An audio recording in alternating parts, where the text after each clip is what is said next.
Guys welcome back to my channel exploring with Puja. তো আজকে আমরা যাচ্ছি Sikkim, Kolkata to east Sikkim by road. তো ব্লগটি দেখতে থাকো, নিশ্চয়ই আশা করি খুব ভালো লাগবে। আমি এর আগেও গেছিলাম কিন্তু তখন ব্লগ করা হয়নি, তো ভাবলাম আজকে তোমাদের সাথে শেয়ার করব রোড জার্নির কথা। তো ব্লগটি দেখতে থাকো। তো আমরা এখনও বেরিয়ে পড়েছি। আমাদের বাড়ি যেহেতু বিরাটি, তো আমাদের কল্যাণী এক্সপ্রেসওয়ে ধরতে বেশি সময় লাগেনি।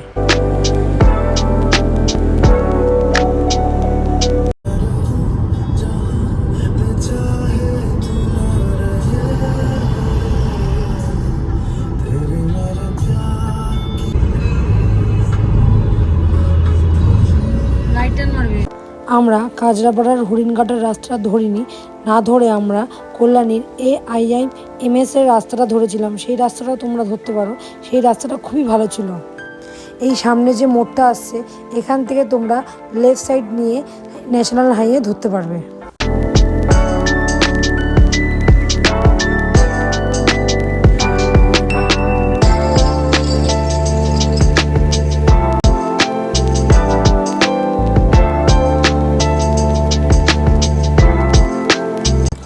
এটা ছিল আমাদের আজকে যাত্রাপথের ফার্স্ট টোল।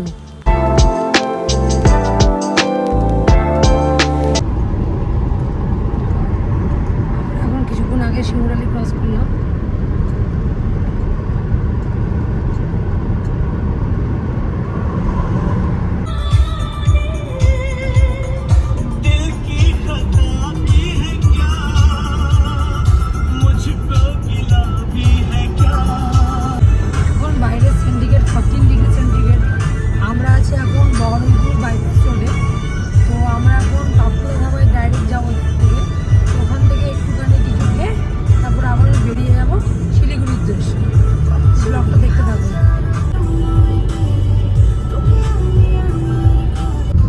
এটা হলো আমাদের আজকে সেকেন্ড টোল।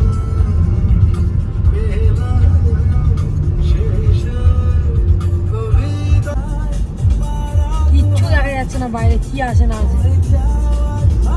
লরিগুলো কিন্তু হেভি কেরামত করেছে, সিরিয়াসলি বলছি। সামনে পুরো ফগ হাইলাইটস হচ্ছে পিছন দিকে। আমরা এখন এসে পৌঁছালাম বহরমপুর ফারাক্কা টোল প্লাজাতে। দেখতেই পাচ্ছ কত কুয়াশা।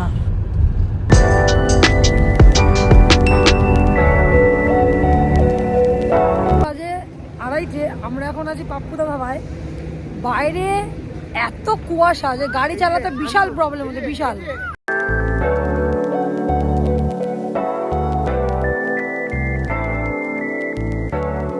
তো আমরা অনেকক্ষণ আগে ফারাক্কা ক্রস করে গেছি। ফারাক্কা ক্রস করতে বেশি সময় লাগেনি। এখন বাজে ভোর 6টা। দেখতেই পাচ্ছ কিচ্ছু দেখা যাচ্ছে না, ভিজিবিলিটি পুরো জিরো।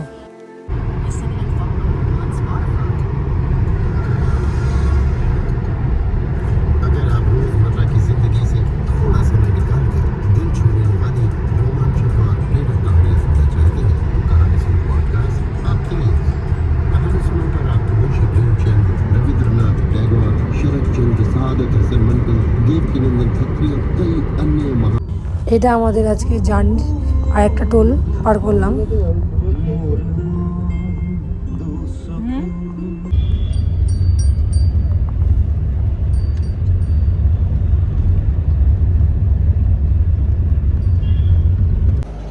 হ্যালো বন্ধুরা, গুড মর্নিং।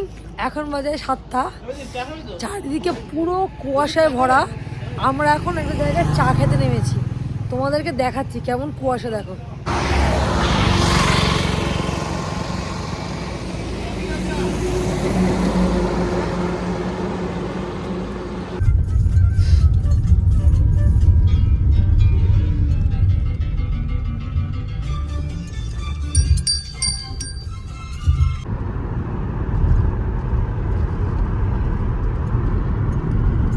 কালিয়াগঞ্জ ক্রস করছি। আমাদের এখন দেখাচ্ছে এখান থেকে এখনো দেখাচ্ছে 5 ঘন্টা 51 মিনিট। হর মহাদেব। যারা এই সময় শিলিগুড়ি আসবে তারা একটু ধীরে সুস্থে গাড়ি চালাবে, কেননা ভিজিবিলিটি একদম জিরো থাকছে। তো আস্তে আস্তে গাড়ি চালানোই ভালো। সেফ ড্রাইভ সেভ লাইফ, সবসময় মাথা রাখবে।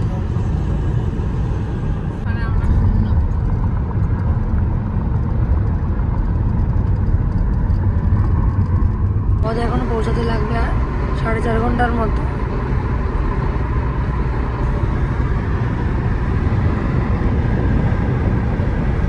আমরা এখন তিস্তা নদীর পাশ দিয়ে যাচ্ছি। আমরা শিলিগুড়িতে অলরেডি ইন করে গেছি।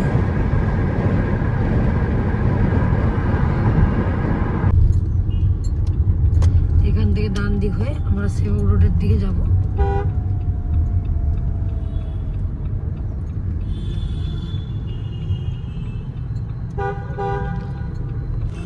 ট্রাফিক জ্যাম দেখে বুঝতেই পারছো আমরা এখন শিলিগুড়িতে আছি।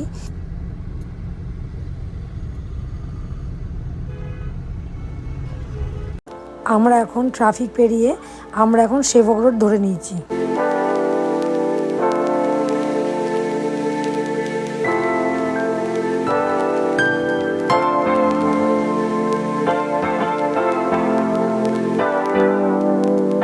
আমরা জানি না কেমন বুঝতে পারছি, আমি বুঝতে পারছি দূর থেকে, দূরে দেখো পাহাড় দেখা যাচ্ছে। ওয়াও, ওই পাহাড় দেখা যাচ্ছে। এখন সেবক রোডে ব্রিজটা ক্রস করে আমরা এখন ব্রেকফাস্ট করতে এসেছি। এখানে দেখি কী কী ব্রেকফাস্ট পাওয়া যায় তোমার সঙ্গে শেয়ার করছি। সব জায়গায় এত ভিড়, কোথাও কোনো খাবার নেই, তাই আমরা একটা ক্যাফেতে ঢুকেছি খাবারের জন্য। ক্যাফেতে নিয়েছিলাম কচুরি, ডিমের অমলেট, তরকারি আর ডিম সেদ্ধ।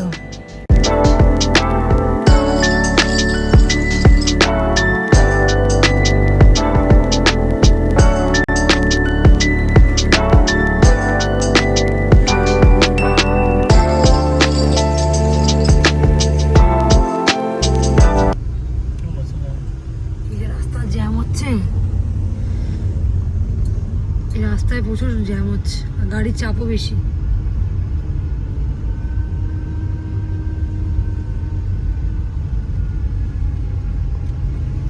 রাস্তায় পুরো জ্যাম। এই রাস্তাটা তো ভেঙে ছিল, ধস নেমেছে, তোমরা সবাই জানো। রাস্তাটা আবার নতুনভাবে তৈরি হয়েছে, এর ফলে একটা গাড়ি আসছে আর একটা গাড়ি যাচ্ছে, এরকমভাবে পাস করাচ্ছে। সেবক রোড দিয়ে আসলে একটু জ্যাম পাবে। অপূর্ব,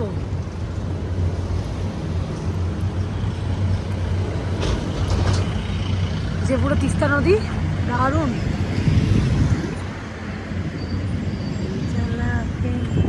ক্রস করলাম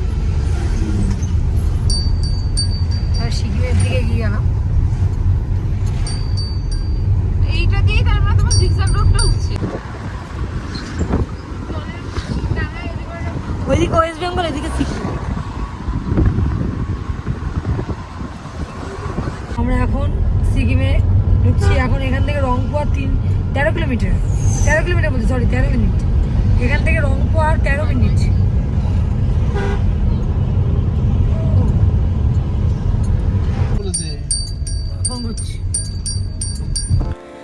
জাস্ট নাও আমরা সিকিমে ঢুকলাম। এবার আমরা ডান দিক গিয়ে আমাদের গন্তব্যস্থলের দিকে এগিয়ে যাব।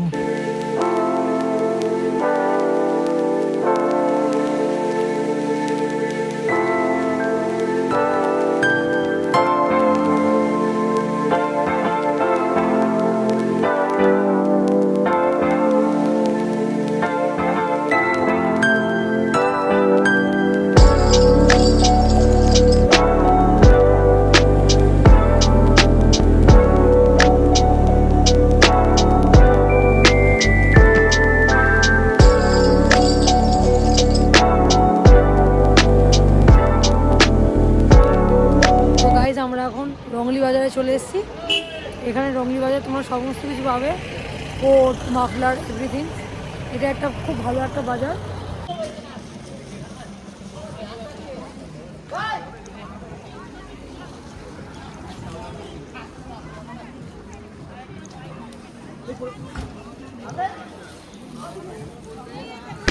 রংলি বাজার থেকে আমাদের লিংথানের এই হোটেলটা বেশিক্ষণ দূরে ছিল না, এর জন্য আমাদের হোটেল থেকে রংলির দূরত্ব ছিল মাত্র 10 মিনিট। তো আমরা এসে পৌঁছেছি এখন। আমাদের হোটেলটার নাম ছিল সুকাম নেস্ট। হোটেলটা খুব ভালো ছিল, তোমাদের দেখাচ্ছি।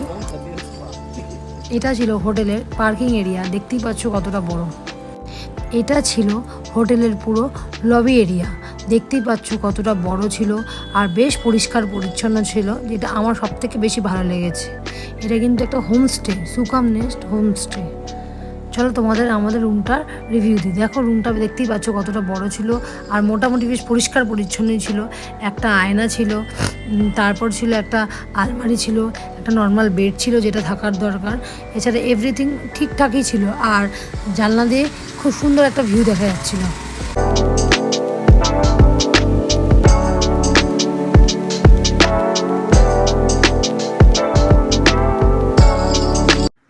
একটা কম্বল দিয়েছে বেশ বড়।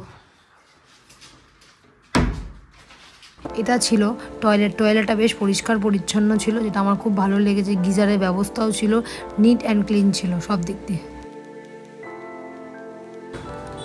এইটা দেখতে পাচ্ছি এটা ছিল রিসেপশন এরিয়াটা বেশ পরিষ্কার পরিচ্ছন্ন সব দিক দিয়ে। বলছিলাম না এই হোটেলের সব দিক দিয়ে পরিষ্কার পরিচ্ছন্ন ছিল। আর তোমাদের যদি ডিনার, ব্রেকফাস্ট, লাঞ্চের জন্য কিছু খাবার থাকে তো এইটা ছিল সেই জায়গা যেখানে তোমরা সব কিছু খেতে পারবে, এখান থেকেই তোমরা অর্ডার করতে পারবে। আমাদের পার ডে 1200 টাকা করে নিয়েছিল পার পার্সন, তো খাওয়া দাওয়া ইনক্লুডেড ছিল। যেহেতু আমাদের পৌঁছাতে বিকেল 4টে হয়ে গেছিলো তো আমরা একেবারে খাবার খেয়ে নিয়েছিলাম। তারপরেই কিছুক্ষণ পরে আমাদের স্ন্যাক্স দিয়েছিল পেঁয়াজি। তারপরে রাতের বেলা ডিনার সেরে নিয়েছিলাম। ডিনার সেরে তাড়াতাড়ি ঘুমিয়ে পড়েছিলাম যেহেতু আমাদের জার্নিটা প্রচুর ছিল। তো বন্ধুরা এখানেই ব্লগটা শেষ করলাম। ভালো লাগলে অবশ্যই লাইক, কমেন্ট অ্যান্ড শেয়ার করে দেবেন। শুভরাত্রি।